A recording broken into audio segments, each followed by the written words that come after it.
Marisela Fleites-Lear is the Spanish Department Chair at Green River Community College and a doctoral candidate at the University of Washington. She was born in Havana as the revolutionary movement began, led by Fidel Castro.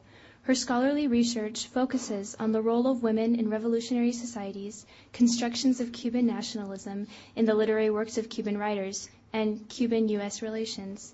She is an active participant in movements for social justice and efforts to end the U.S. embargo on Cuba, and leads the Washington State Advisory Council for the Cuban American Alliance Fund, Incorporated. With graduate degrees from universities in Cuba, Germany, and the United States, Marisela has also been a scholar in residence at the Center for Iberian and Latin American Studies at the University of California, San Diego. On a personal note, Marisela is a good friend of mine and a previous professor. She awakened in me a deep interest in Latin America, and I have come to value her friendship and admire her greatly.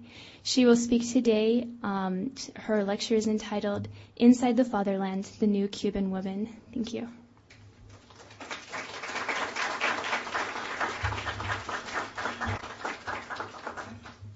Well, thank you for inviting me. This is really a treat for me. And I have some familiar faces, which is so nice to see when you get students who are so young and, who learn from you, and then they go on and they move on. And it's so beautiful to see that. It's the most rewarding thing a teacher can have. Well, I was born the year of the Cuban Revolution, 1959. I was taught in school and in the several social organizations I participated with that my goal was to be as pure as the hombre nuevo, the new man, defined by Che Guevara. I was asked to devote my life to a social ideal of equality for all and not to think about myself as a woman, but as an undifferentiated and unquestioning soldier of a new epic movement. I was asked to think myself as a generic new man, not as a new woman. At the same time, I grew up in a very traditional household. My father, a young doctor at the time who had managed to rise above his family poverty to study medicine, married my beautiful, virginal, intelligent, although uneducated mother in 1956.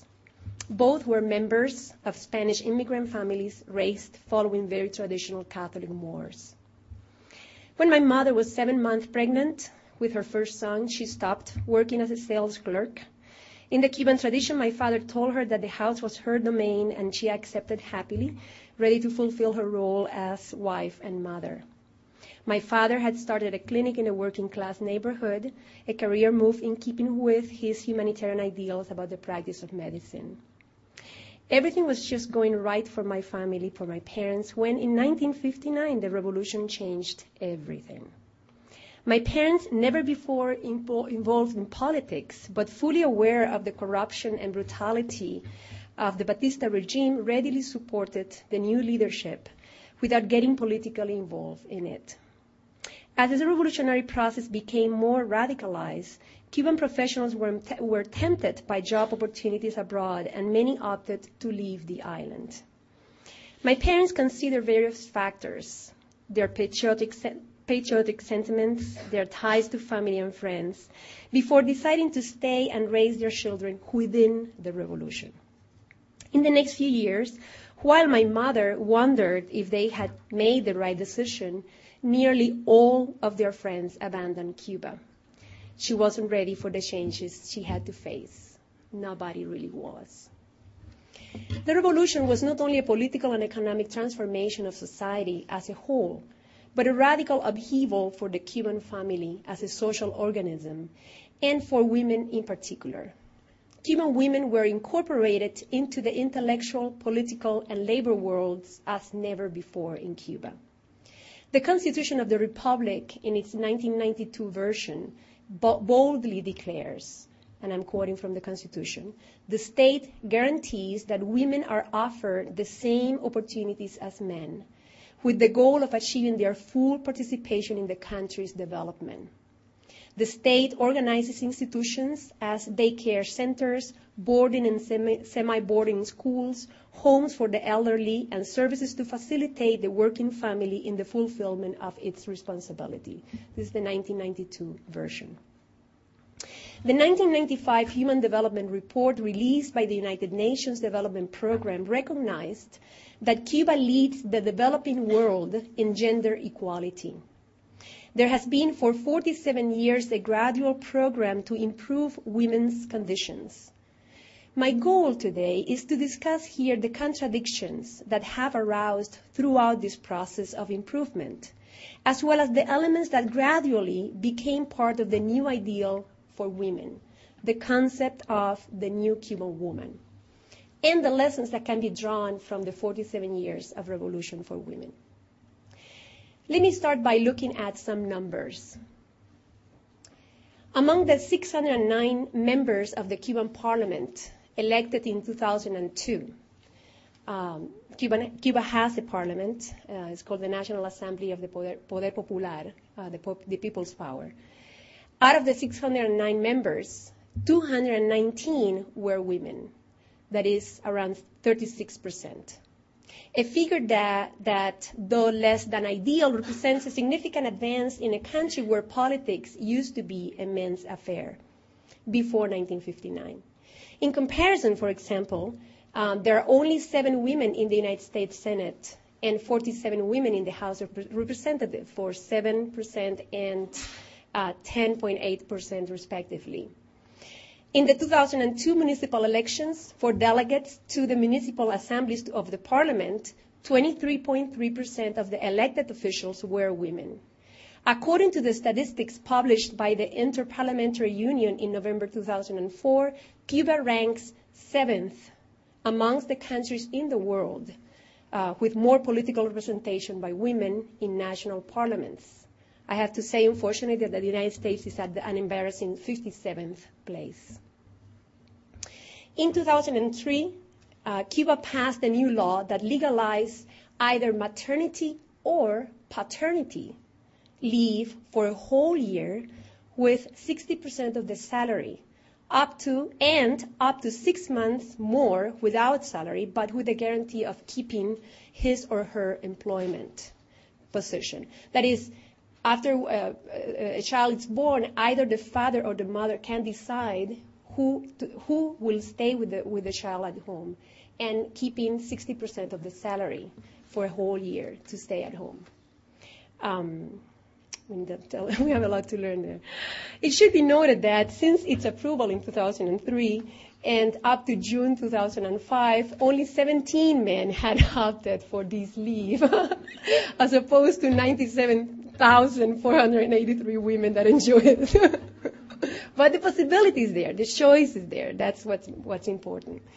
According to 2003 statistics, women are 44% of the Cuban civil labor force, compared to only 17.6% in 1953, of which 30% worked as domestic servants at that time. In 1995, women constituted 57.7% of university graduates, 66% of all middle and high-level technicians, and 42% of scientific researchers in the island. In 1975, a very progressive family code was established, advocating equal job opportunities without regard to gender. For the most part, this regulation has been successful, although until the Constitution was amended in 1992, there were jobs that, because of their physical demands, were not available to women. A paternalistic approach that, even if changed by law, persists in people's mind.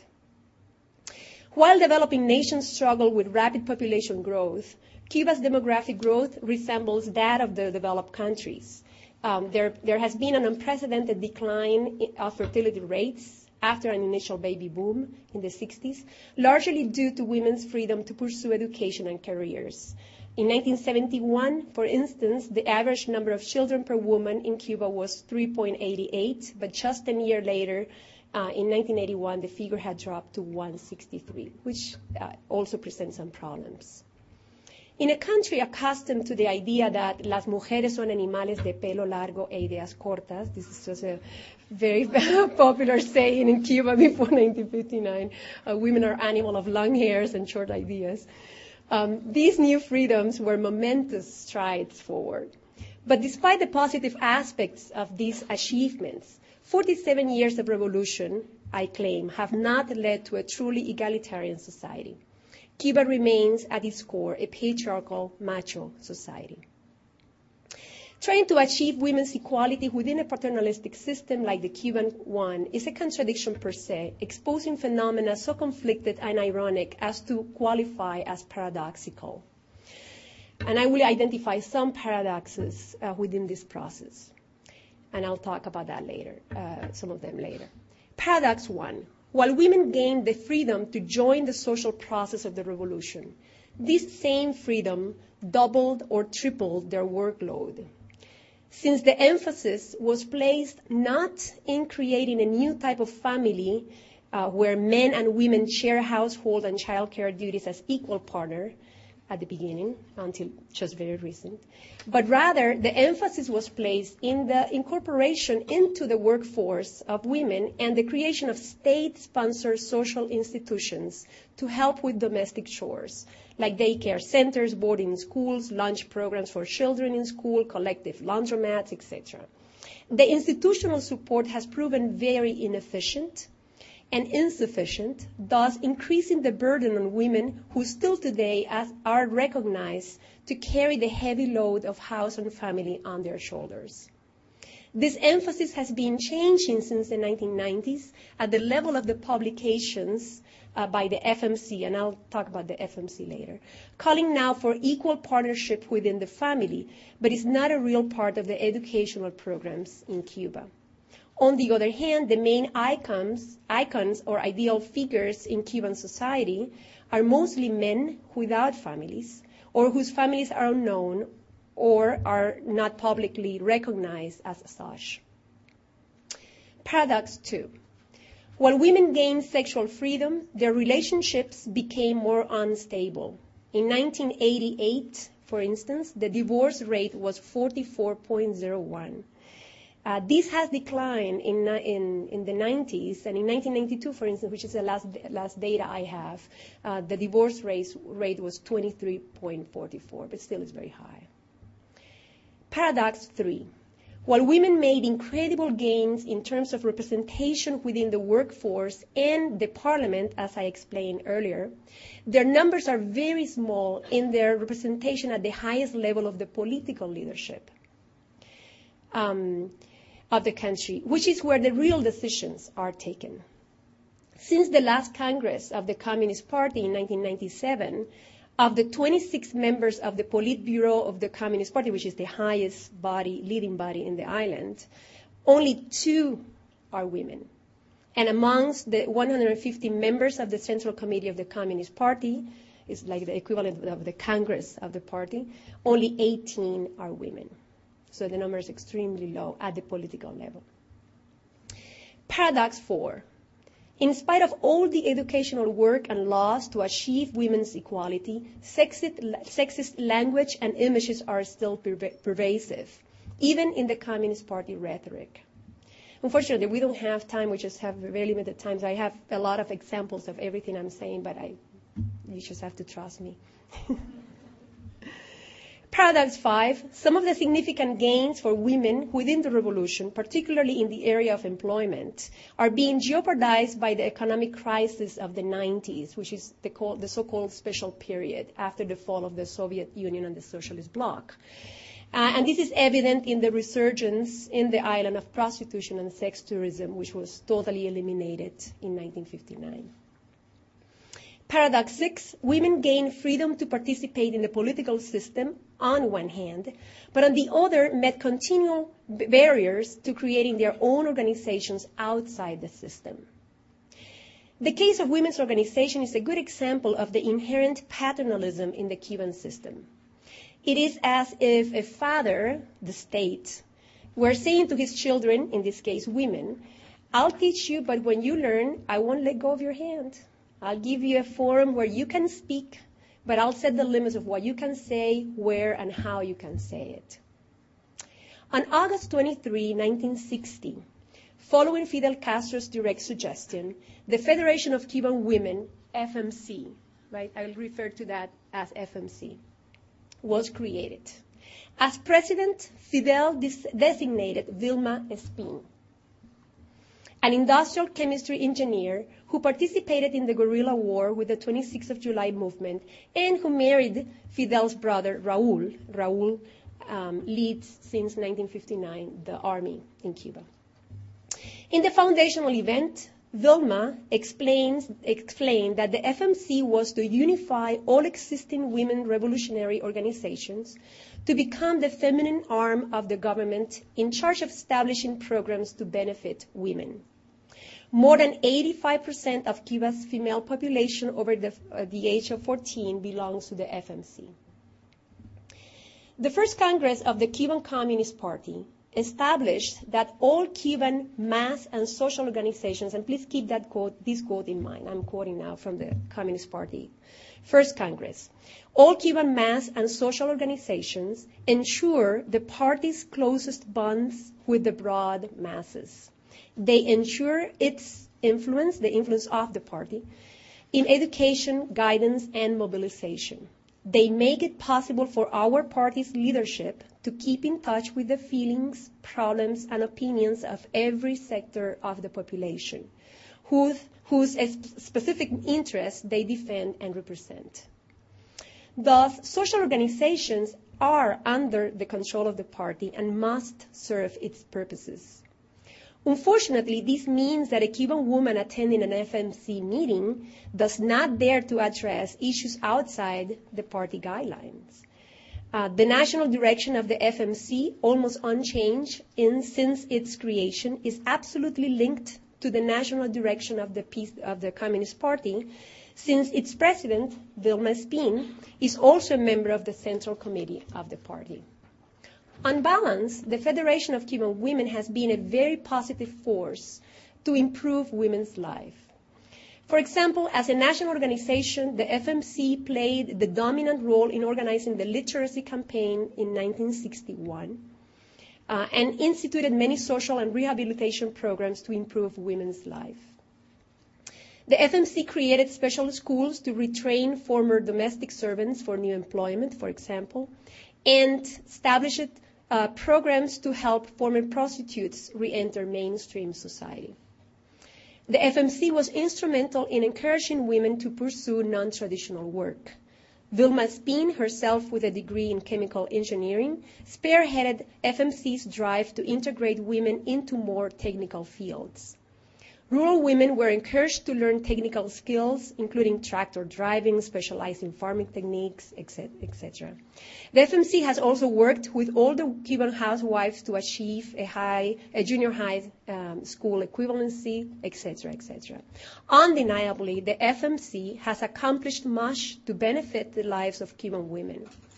The fact that the FMC is an official arm of the Communist Party, admittedly a strength in terms of national organization and establishment of policy, is in other senses precisely its weakness, in my opinion. Because the FMC is the only women's organization allowed, and because all educational material and guidelines for discussions are published under the supervision of the party, real discussion of issues of relevance at the local and individual level are severely limited. Many young women feel that this organization, founded before they were born, cannot effectively give voice to their youthful concerns. Unfortunately, if the FMC does not serve a woman's need, she has to settle for it regardless of her necessities. There are no alternatives.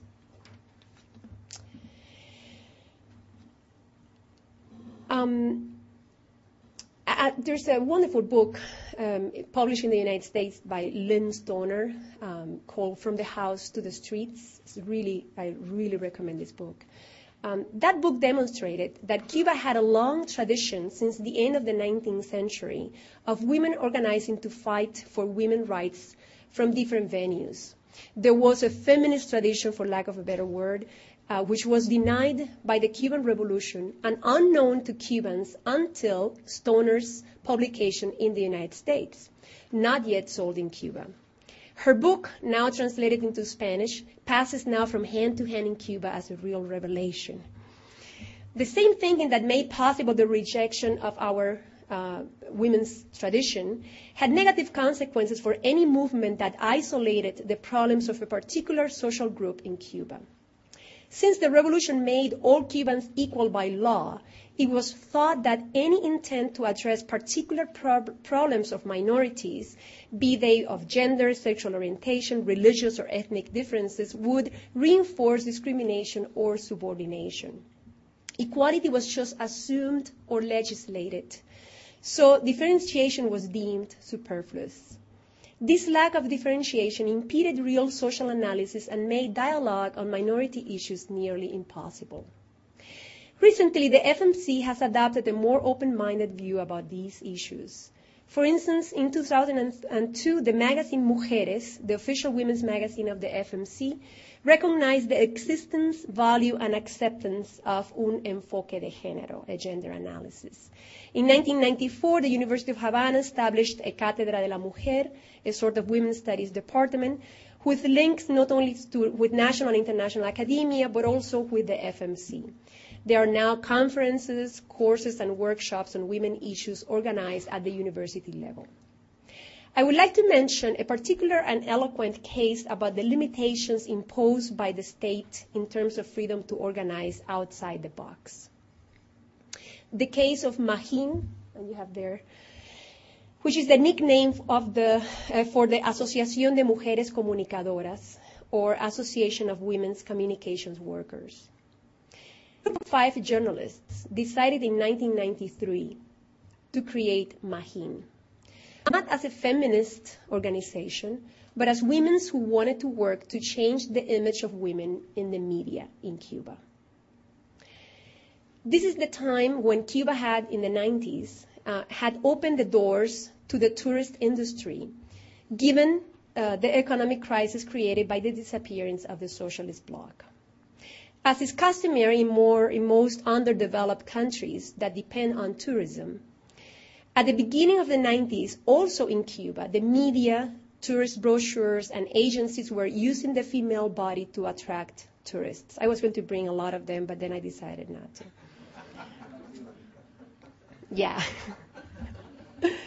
The traditional pre-1959 tool of attracting tourists via the body of the mulata became so prevalent in the early 90s that even half-naked Cuban women were allowed to be photographed and to appear in a Playboy magazine in 1990. I also have that, but I didn't bring it. Magín wanted to fight against that. Magín applied through the legal channels in Cuba to be legalized as an NGO. While its members waited for an answer, they organized fairly successful workshops with the participation of leading women figures from around the world, were able to open the discussion about the sexist use of women in the media, were able to stop many of the tourist brochures, and even managed to print the first issue of what was going to be their periodical publication, and here it is. I'm really proud of this one. This is, no one has seen this in Cuba except for a few persons. But under Cuban law, to become an NGO, a group, amongst other things, has to obtain a negative certificate from the Ministry of Justice, stating that there is no other registered NGO with a similar purpose. Believe it or not, and in spite of the quote I read you earlier from the Communist Party, the FMC claims an NGO status. In September of 1996, the Ministry of Justice declared that Magín, by now with a membership of more than 400, was duplicating the functions of other organizations and forced them to stop organizing. This, of course, was a decision taken by the Communist Party, which in principle rejects anything that can be seen as emphasizing difference rather than national unity. My current research focuses on the changing language that has been used by the FMC and its leader Vilma/Fidel, in the process of formation of the new Cuban woman as ideologically constructed by the revolutionary government after 1959. To work on this, I have read and analyzed not only the speeches of Cuban leaders, but particularly all the issues of a self-proclaimed non-feminist women's magazine, Mujeres. And I have several samples here. It's always good to grab your hand on things of this magazine. This is the last issue. This is Vilma when she founded this organization. And I have compared these magazines with its predecessor, the Cuban Vanidades, and this is an issue of Vanidades from 1958. It has no relation with Vanity Fair, by the way. Mujeres was first published in Cuba on November 1961 as the official voice of the Federation of Cuban Women, replacing Vanidades, a magazine for women before the revolution that represented the American way of life. In 1960, the FMC took over Vanidades and published Vanidades still for several months as the revolutionary Vanidades, and then transformed Vanidades into Mujeres. Comparing both publications, my goal is to analyze the development of a new discourse aimed at the transformation of Cuban women with the explicit purpose of incorporating them into the revolutionary nation-building program that maintained the patriarchal structure of its predecessors within a dramatically new and different ideological and cultural construct. My argument is that in spite of the many differences between both publications, each stands on an essentialist understanding of women's nature, although a different kind of essentialism for each case. Vanidades offered the traditional essentialist view of all women as dependent, subordinate, sexually passive, and whose functioning life was mainly conquering a male partner to become his obedient wife in order to fulfill the ultimate call of nature, being devoted mothers. On the other hand, Mujeres and the FMC, from the very beginning, following Fidel's ideas, established that women indeed had as primary function that of being mothers, but revolutionary mothers, mothers that were to follow the example of Mariana Grajales, mother of the Fatherland by Cuban law, by the Cuban Constitution. Mariana Grajales was the mother of the famous fighter for Cuban independence from Spain, Antonio Maceo. Mariana was the mother who raised sons to be sacrificed for the revolutionary cause. I claim that this cult to Mariana follows the strong Catholic tradition of revering the Virgin Mary that was rejected by the revolutionary language, obviously. The most famous episode in Mariana's life, repeated time and again in all of Cuba's revolutionary imagery and textbooks, is the moment when Mariana, upon receiving the news of the death of one of her sons, looks at her youngest one, telling him, "And you grow up fast, the fatherland needs you," and send him off to war. In keeping with this primary function, women were also essentialized as the revolutionary cook, the revolutionary seamstress, the revolutionary feminine body. Together with these, women were seen as active contributors to the Cuban workforce. Since the very beginning, Fidel and Vilma explained that the radical transformation of Cuba's societies demanded for women to occupy positions within the labor force, in keeping with their female condition, to free men to do other types of labor requiring more physical strength or military involvement. That is why, until 1992, there were jobs assigned to women that men couldn't do, amongst them that of social workers or daycare center providers. All daycare center providers in Cuba are women. There are no men in daycares. At least it's actually not possible for them to be. At least in legal terms, since 1992, there are no more frozen positions, as they are called. only for women, but in the reality, the division continues. For example, by 1990, women constituted 66% of the teachers, 48% of the doctors, and 69% of the dentists. However, women's representation among manual workers remained very low at 18.9%. During the critical years of the so-called special period in the 90s until today, when many positions had to be closed, the Ministry of Labor started creating positions for women only again to alleviate their unemployment. Which ones? Seamstresses, house cleaners, laundry washers, or lavado a domicilio. The initial explicit goal of the FMC was not to educate women to assert their rights as equal partners. The goal was to make them companions of an overwhelming male leadership on the road to social transformation. Women were then essentialized as the revolutionary Cuban woman, the only one able to find a space within the new system. That is why in the magazine, Mujeres, only exceptional Cuban women are portrayed and celebrated, while, for instance, there is no space for housewives. Issues like domestic abuse, sexual harassment, life in the slums for women, prostitution are simply not talked about. Or when those problems are presented, particularly since 1997, they can't just totally ignore them.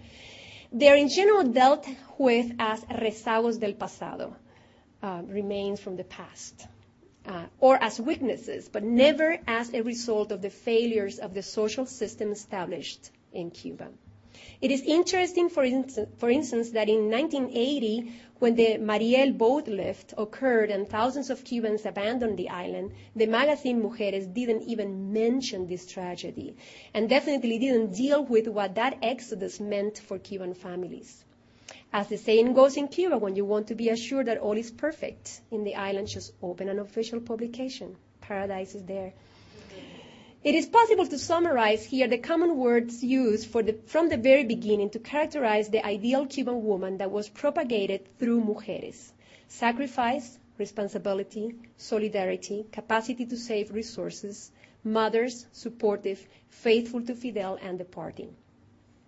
The verbs used to explain what women have done and should continue doing within the revolutionary process are ayudar, apoyar, participar. To help, to support, to participate. The tasks assigned by the FMC, sewing, mothers, combatant mothers for education, social activists, vaccination campaigns, etc. The ideological principle confirmed by Vilma Espin that the priority had to be given to problems of significance for the whole revolutionary process placed many of women's demands in the back of the line. The role of the women's organization and its propaganda magazine Mujeres was not to question, to demand, to criticize, to propose, but rather to repeat, disseminate, indoctrinate, and celebrate. I would like to close by sharing with you some ideas I wrote about for a paper I will be presenting in the next LASA in Puerto Rico. I devoted this paper, which I really had a lot of fun writing, it's actually a chapter of my dissertation. I devoted this paper to examining the assigned role for women as revolutionary cooks. The title, Mirrors in the Kitchen, The New Cuban Woman Cooks Revolutionarily, refers to several key moments in the evolution of the discourse on women. In 1961, the revolutionary Vanidades, right, the one already taken over by the FMC, called Cuban women to, actually didn't invent that, to cook revolutionarily, a cocinar revolucionariamente. That's the title of the article. Meaning at the time, cooking using less oil and lard. Since these items, not for healthy reason, no, these items were the first to enter in the list of the U.S. embargo, because the U.S. knew Cubans were very fond of frying. So the article is just wonderful. It just says, Cubans are not afraid of boiling. It's just great. Throughout the history of the magazine, women have been called to cook, saving energy, saving water, to learn how to cook products coming from the socialist countries and not common in the Cuban diet, like cooking with oatmeal.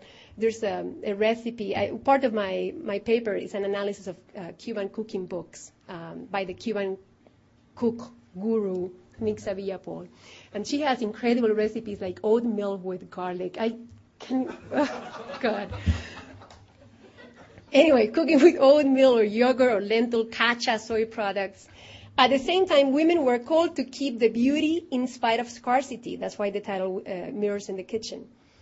I didn't invent that either. In 1967, Mujeres published an article that calls women to hang several mirrors in the kitchen, to look at their faces while cooking, to correct any negative facial expression due to the burden of domestic chores. They should learn to look at themselves and smile, soften the lips, and sing a song as a contribution to the well-being of the family. I tried to prove in my paper this syntagmatic association between women cook and revolution in Mujeres. I claim that we can identify 3 distinct periods in the codification of the relation women-kitchen within the revolutionary ideology.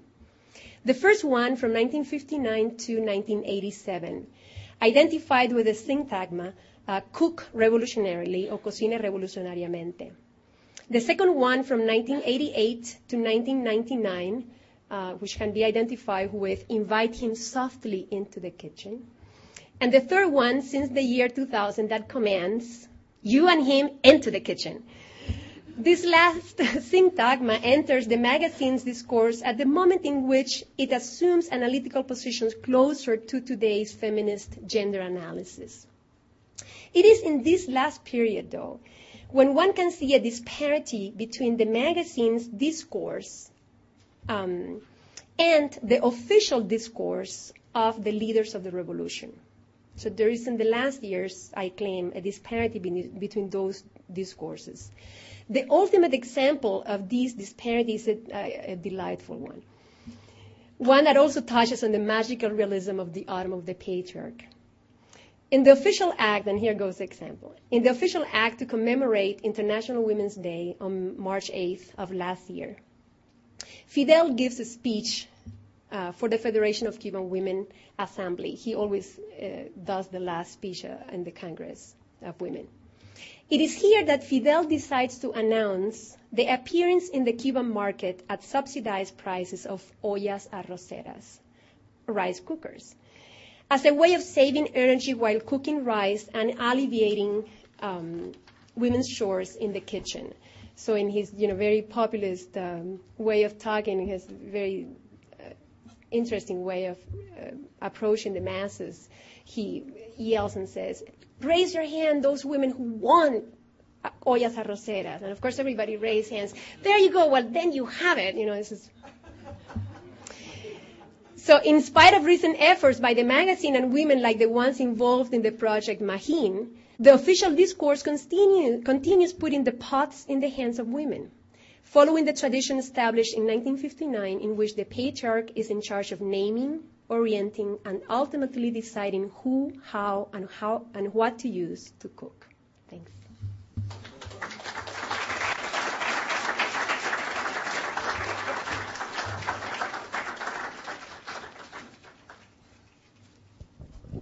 Thank you very much. Are we working here? Is this on? Yeah. Can you hear it? Please, we have a rare opportunity. We have about 10 minutes now, and I would ask you to stay up until at least 10 to 12. Any questions you may want to ask Marisela? Thank you very, very much for a delightful presentation and informative information. We turn the time to you to ask questions. Quickly, take the mic.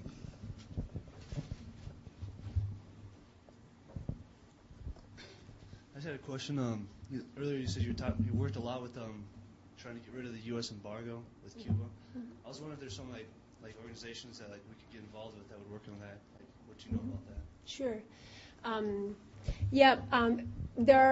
I actually am the president of the sister city between my city, Tacoma, and Cienfuegos. So there are several sister city organizations around the country that organize activities. They're not, by definition, a sister city cannot be a political organization, so we mostly work on humanitarian relationships.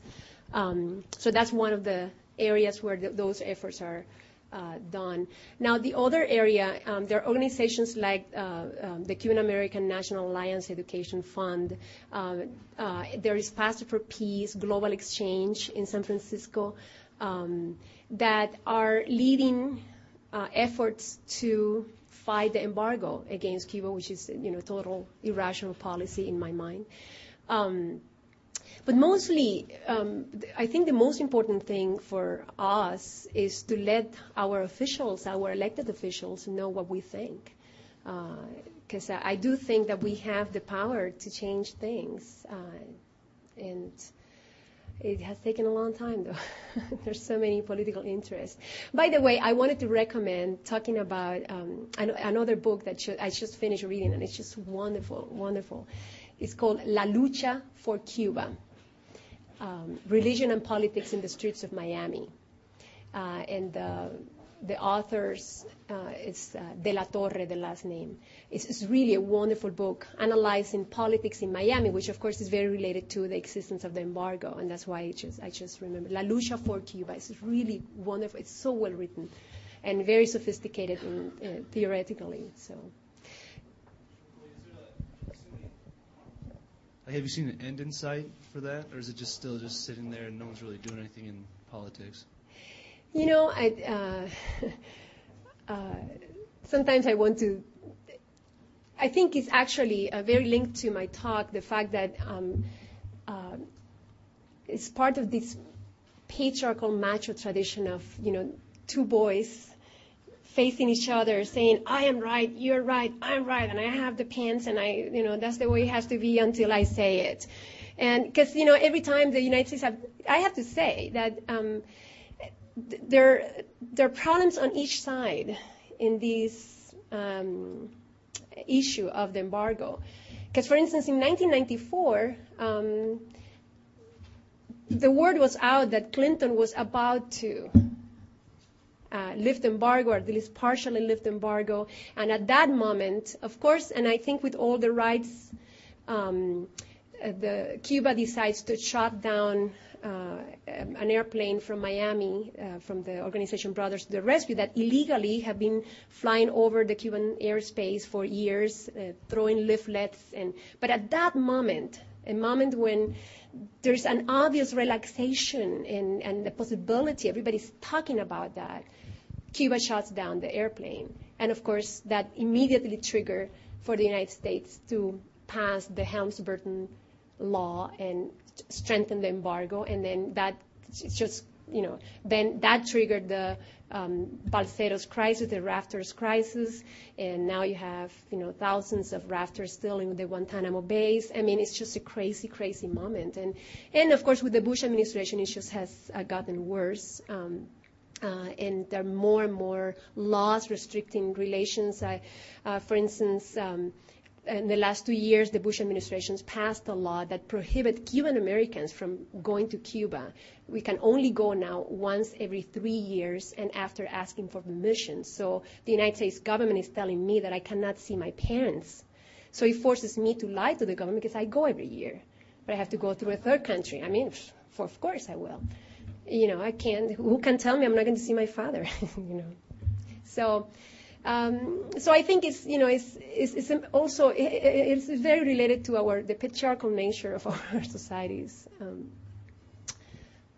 Other questions?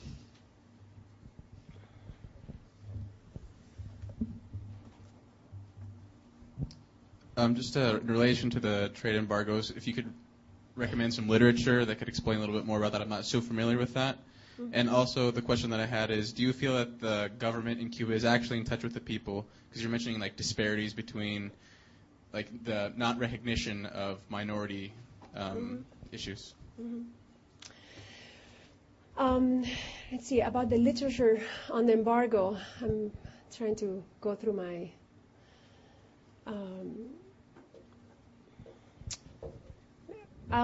I'll tell you later. I have tons of lists of literature in my bag right now. I can't.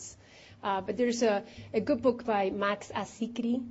There's actually an anthology, a collection of essays on Cuba that has gone through 11 editions now. And in each edition they change. It's called Cuban Communism. The editor is Horowitz, a very famous scholar. And in that edition. In that publication, which again has gone through 11 editions, but in each edition is different. There are lots of articles that explains the embargo, and they're really good. I mean, he really chooses the best colors in the field.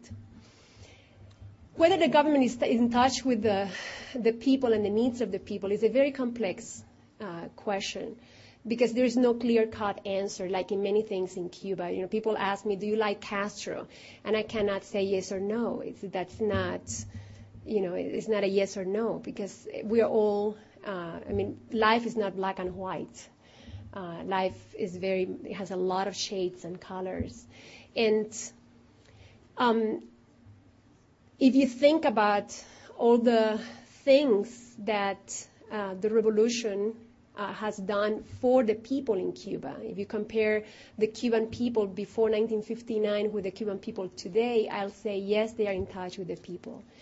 But if you then talk about in my opinion, especially in the last 10 years, the communication channels are really very minimal. In that there's such a disparity. The beautiful years of the revolution, the epical years of the revolution, the 60s, the 70s, are gone. Unfortunately or fortunately, people have probably a more realistic view of the world and life and Cuban society within Cuba. And the discourse at the level of the street, the way people talk in the street is not related at all to the official discourse. It's like two different worlds, and that are not related to each other. And so here is the leadership deciding what they think is best for the people. And sometimes they're right, but I think less and less so as the time passes. And so I think there has been a growing disparity and a growing disconnection between reality. For instance, now there is a big program against corruption in the country. This is the last, banner within the government. Corruption in terms of the population. And I think that's a big disconnect with daily life. Because, for instance, in daily life in Cuba, people earn their salaries in pesos, in Cuban pesos.